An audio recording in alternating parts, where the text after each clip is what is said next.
My Ko-Fi supporters see my videos early. The link is in the description or on my channel if you want to support me.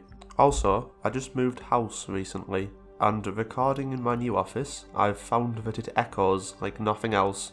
So say hello to Cave Ryan, CEO of Echo Laboratories. If you are getting destroyed by biters, you should use poison capsules, explosive rockets, and laser turret creep. Sun Tzu said that, and I suspect he knows a lot more about war than you do, considering he invented it. Sun Tzu, however, is dead and has been for about 2,500 years, and he did not live to see the horrors of modern weaponry, most important of which being the console command. You see, when given the choice between the short-term gratification of me getting this video out sooner, which didn't happen anyway, and the long-term gratification of watching me truly suffer, my viewers gave me the easy way out, and I am forever grateful. I of course would never cheat in such a way, so I cleared out all the nests by hand. Here is an impartial source backing me up on that claim. In all seriousness, in the background is proof that I was not in some way deadlocked against the biters. I was certainly making some progress against them, but the time alone to clear out necessary biters to get the resources I needed is probably greater than the time I had spent previously in the run combined. I hope that this choice doesn't ruin the run for any of you, but the general consensus in the comments on the poll was that most people didn't care for the biters and were more interested in the base, so after a quick check that they are truly gone, I head back and get down to business winning the game. To aid in our great escape, we're going to need oil. Lots of oil. So much in fact, that we need 86 refineries and over a kilometre of pipes to provide it all, before we even get to the cracking and the oil products themselves. Due to this, and me foolishly failing to automate oil refineries or set up sufficient buffers for pipe production, I set up these two machines to help me handcraft. Handcrafting at 63 hours into the run. The area I decide on for this setup is in the massive empty area right above the labs, as I truly have no idea how much space it's going to take up, since I don't know how many train stations I'm going to need, and I generally want each train station to have at least one waiting spot, which theoretically should improve throughput, and hopefully help keep the belts and pipes saturated. I just build 10 waiting spots, because sounds like enough to me. This is the sort of design I end up with for the oil refineries. 3 rows of 29. In hindsight, it probably would have been better to do something like 5 rows of 18 or 6 rows of 15, as once the rails are put in, there is a massive amount of space above and below, which I struggle to fill with anything. You will see in this build, and the green circuit build after it, that I was slightly inspired by Doshington's insane C-block base, but I quickly realised I had neither the experience nor the finesse to truly replicate the feel, so I give up for the rest of the base afterwards. I cram an oil cracking setup into the space below the refineries. The astute among you will notice I failed to actually connect it up, and will not notice for some time. But if anything, it just makes that empty space feel so much bigger. I also get this loop set up, similarly not connected, but this one I don't notice until I'm making yellow science, which, as you can guess, and you will soon see, is not any time in the near future. Still, thinking I'm the bee's knees in design, I tried to fit the sulfur setup into this tiny gap, and it almost works if not for this ugly ass belt drooping over to the other side. I definitely need to improve my belt foo at some point in the future. What is he doing? He's beginning to believe. Next up is the redeeming feature of this entire god-awful oil build, the plastic setup. In contrast to the rest of the thing, it is sleek, compact, and manageable to look at. Good build. The next thing we need is everyone's favourite resource sink, green circuits. The construction of this build was filled with plight, as I initially designed it thinking that I needed 20 assemblers per side to fill a red belt, when it is in fact 20 assemblers in total. You can see that only the first half of the build is actually doing anything. In probably my only non-biter related save scum ever, I go back to a point before the iron arrived, and therefore the setup activated, and chop the second half off. I can then add the green circuit pickup station back on, and that's a quarter of our total green circuits. Don't do this splitting design at home. It seems to work fine whilst the station is saturated, but after enough time will cause trains to have to wait in the station for a stupid long time. I can just copy this over to the right here, getting us up to half of our required green circuit production, and now I'm going to build another half above to finish this off. The whole setup ended up looking like this, which is unfortunate. Purge your dirty minds, you degenerates. It isn't fully saturated due to chronic train throughput issues plaguing the base, but it is doing something, at least. The astute among you will have realised that I forgot sulfuric acid and batteries, so I attached this tumorous growth onto the side of the rail network to produce them.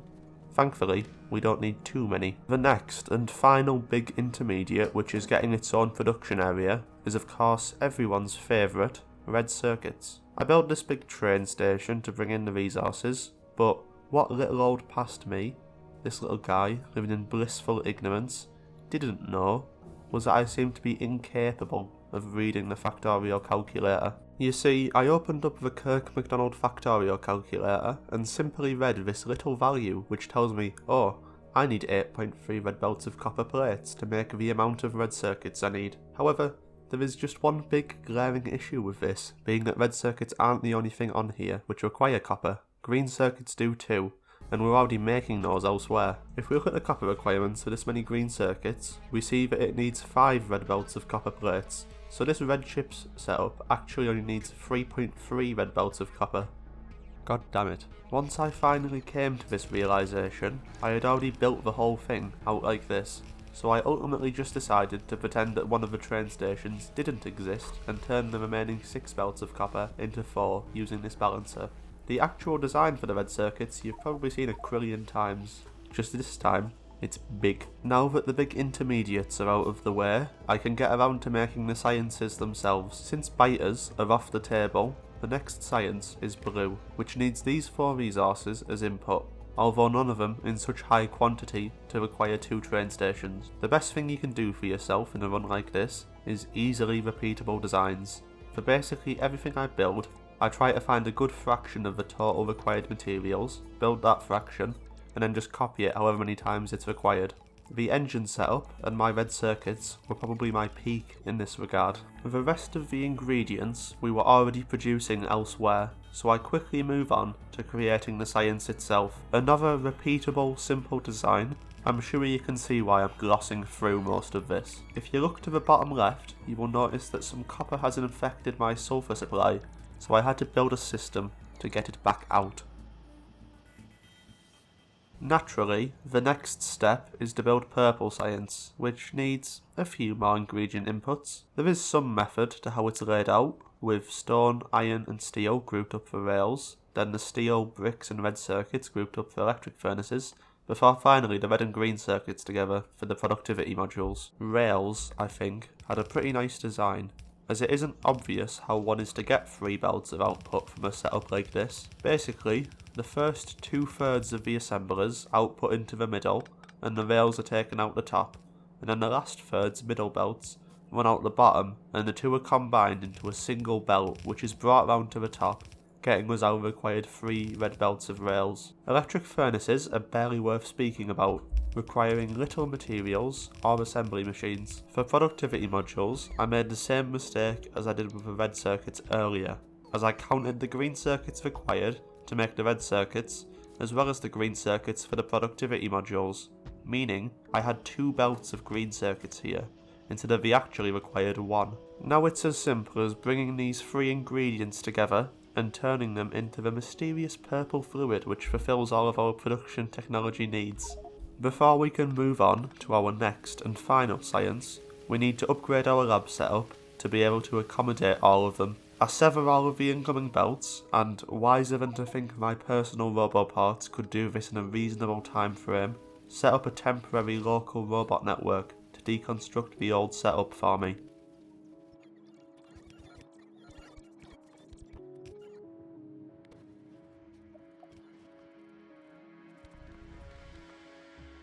The new design is nothing particularly special. It doesn't have to be, with only 6 sciences to feed into it. Speaking of 6 sciences, all we have left now is the little piss bottles that are utility science. Utility science is the biggest of the bunch, requiring 10 train stations and a massive amount of production for each and every ingredient. We begin with a low density structure which needs 3 of these very massive but very boring setups. One of my main gripes with vanilla is that for the most part at this stage in the game, every solid to solid crafting recipe looks very similar.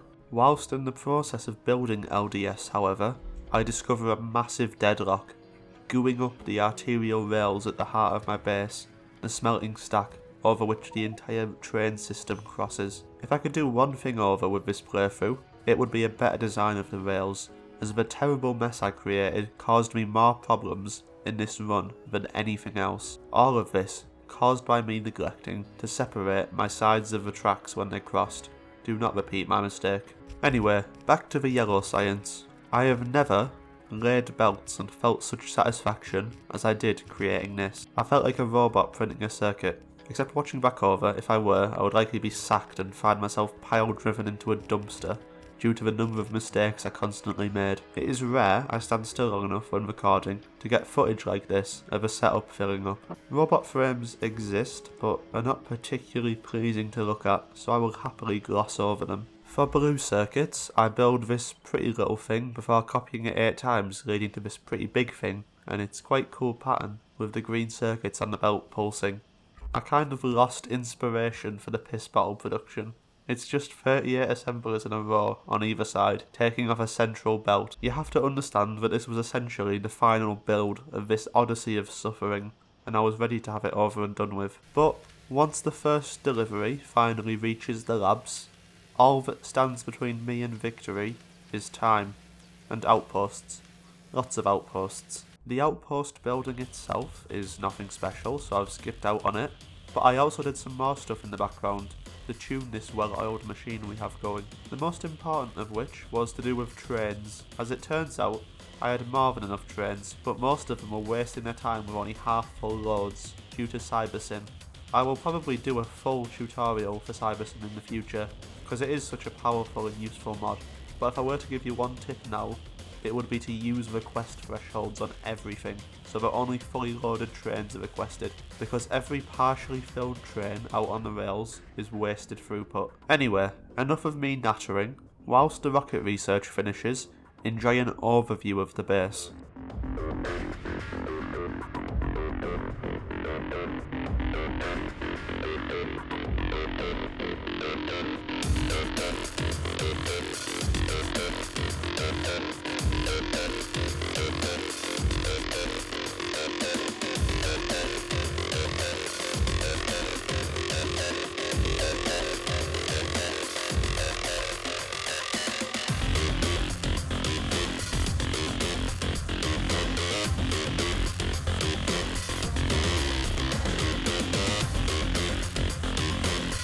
As the rocket research closes in on completion, I gather all of the necessary resources for the silo and rocket itself together in this central area, as well as setting up a dirty bit of hand-fed rocket control units, because it's easier than setting up proper production. Once the research does finish, I get the silo quickly crafted up and placed, putting us in the home stretch.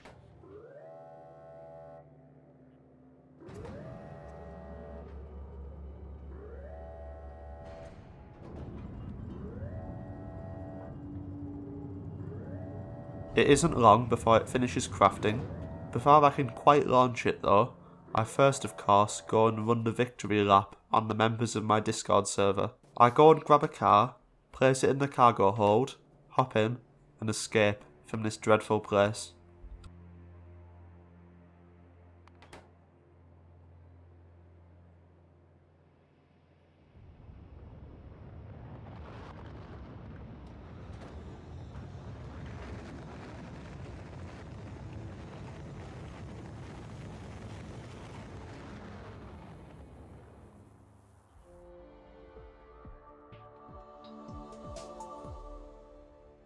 Special thanks to my Ko-Fi supporters, Zachakaquack, Acrid Arsonist, Dragonium, Orome, Watcher, Mockafett, Scovey, Dick Dastardly Enthusiast, Das Tom, Dr. Ducklumps, Shrank Hoovy, Leo, Preston Cole, Thomas, Moon Runes, Michael Schoening, Sukales, Pubic Tuft, The Fiendish, Nathan14321, Stocky, Superintendent, Hey1121, Niche Dev, and Justice.